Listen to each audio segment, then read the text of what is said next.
Imagine that tomorrow you wake up, and you no longer have to think about whether you'll have enough money to make it to the end of the month. $1,500 has appeared in your account. Not a salary, not a loan, not assistance after you prove that you need it. Just guaranteed money every month for every adult. Sounds like science fiction? Now imagine that it became reality. Subscribe to the channel because today we're going to test one very strange idea. What would happen to the world if money were no longer a condition for survival? And the most interesting part, the problem might have nothing to do with people stopping work. What if money just started arriving? Imagine an ordinary Monday. You wake up, open your phone, and see a notification, plus $1,500. You didn't sign anything. You didn't call anyone. You didn't submit any documents. You didn't prove that you were poor. Everyone gets this money. Rich, poor, student, driver, salesperson, programmer, a person who works 60 hours a week, and a person who doesn't work at all. And this is where things get really interesting. Because the first question that comes to almost everyone is, if I'm guaranteed to receive $1,500, why would I even work? Logical. But the answer may not be what you think. Millions of people might not quit. Imagine a person who currently works at a job they hate. They don't quit. Not because they love the job, but because they're afraid. Because if the salary disappears, the rent disappears, food, utilities, medicine, and even the ability to simply say, I can't do this anymore. But now this person has $1,500 of guaranteed income. Maybe they will still work, but now they can tell their boss, pay me more. Or, I quit. Or even, I want to do something else. And this could completely change the balance of power between employees and employers. Now imagine starting your own business. This is where it gets even more interesting. Today, people often don't start their own businesses not because they don't have ideas. They're afraid of losing a stable income. You want to open a small coffee shop, try creating an app, make videos, learn to code, become a photographer, launch your own store. But what if you fail? For many people, the answer is simple. I can't afford it. But what if you have $1,500 every month, regardless of the outcome? The risk becomes smaller, and maybe millions of people will finally try to do what they have only dreamed about for years. Some will fail, most probably won't create the next Apple, but among them, there could be thousands of new companies, new technologies, new musicians, new inventors, new authors, new entrepreneurs. And one of the strangest things could happen right here. Guaranteed income could make some people work more, not less. But there's one big problem. $1,500 sounds wonderful. Until you ask the question, who pays for it? Because money doesn't simply appear out of thin air. If millions of people receive $1,500 every month, the government needs to find enormous amounts of money. Taxes, budget redistribution, new sources of revenue, or a combination of all of these. And this is where the real argument begins.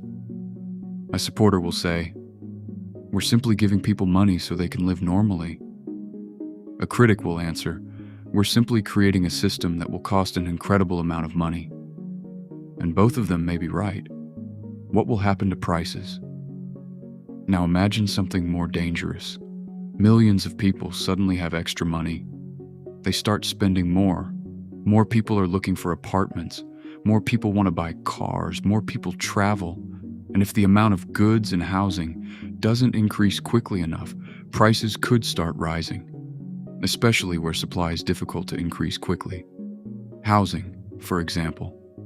You received $1,500, but the landlord knows that too. And if everyone around you has suddenly become a little richer, they may decide to raise the rent. And then a paradox appears. You were given more money, but part of that money simply flows back into the system through higher prices. And now, the most uncomfortable question. Will people stop working? A guaranteed monthly income is enough for a basic life. Would you keep working? Maybe, but not at any price.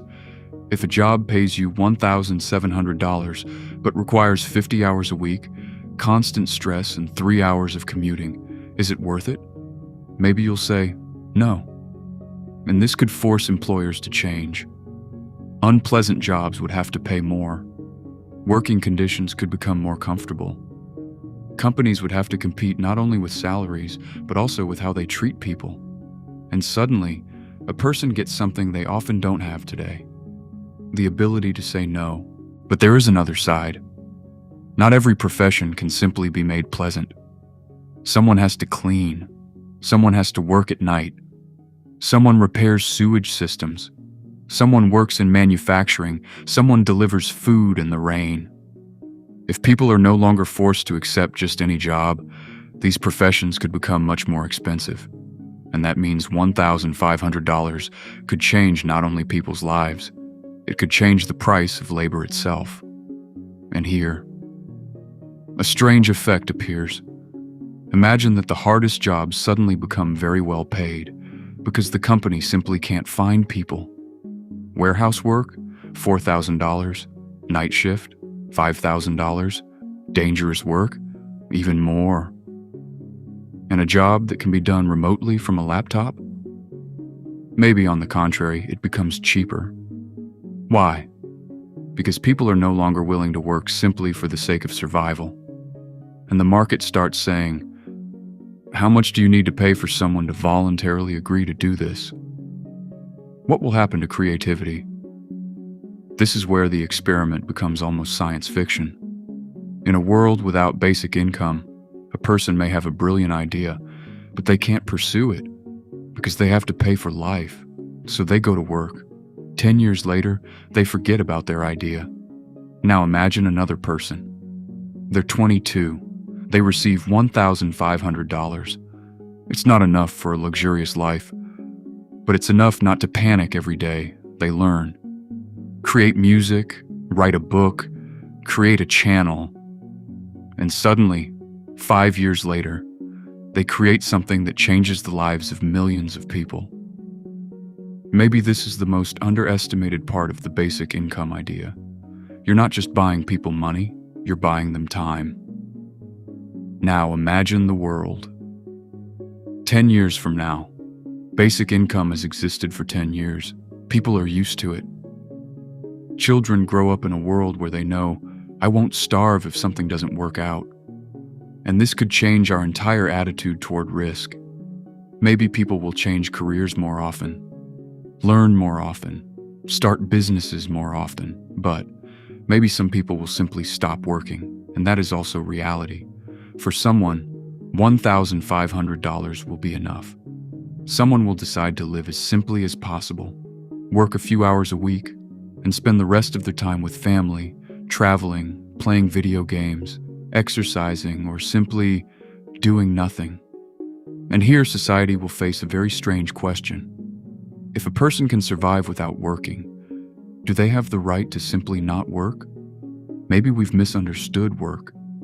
Today we often think, work equals money.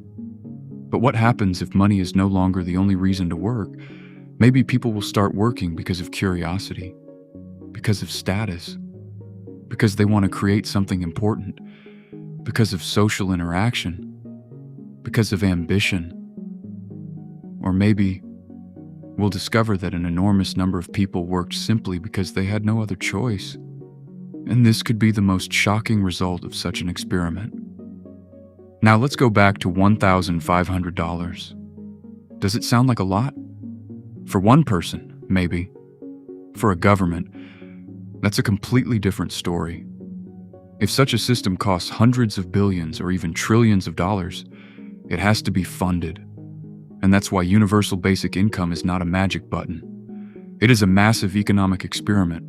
It could reduce poverty. It could give people more freedom. It could stimulate entrepreneurship. It could change the labor market. But at the same time, it could create inflationary pressure, enormous budget costs, and new economic problems.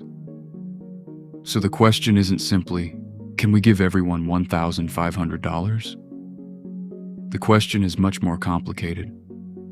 What happens after we do it? And here comes the most interesting part. Maybe in a few decades, $1,500 won't even seem like a large amount. Imagine a world where artificial intelligence and robots perform an enormous amount of work. Factories operate almost autonomously. Cars drive themselves. Algorithms create software. Robots build houses. Machines grow food. Human labor becomes less and less necessary. And then the question changes. We are no longer asking, can we afford to pay people $1,500? We are asking, if machines produce most of the wealth, who does it belong to? And this question could determine the future of humanity. Maybe universal basic income is not paradise, and not a catastrophe. Maybe it's simply a mirror. It shows us how much our society is built around the fear of running out of money. Because if every person knows that next month they will have at least $1,500, they receive something much more valuable than money, the right to say no. No to a job they hate. No to a boss who humiliates them. No to a debt that keeps them trapped for years.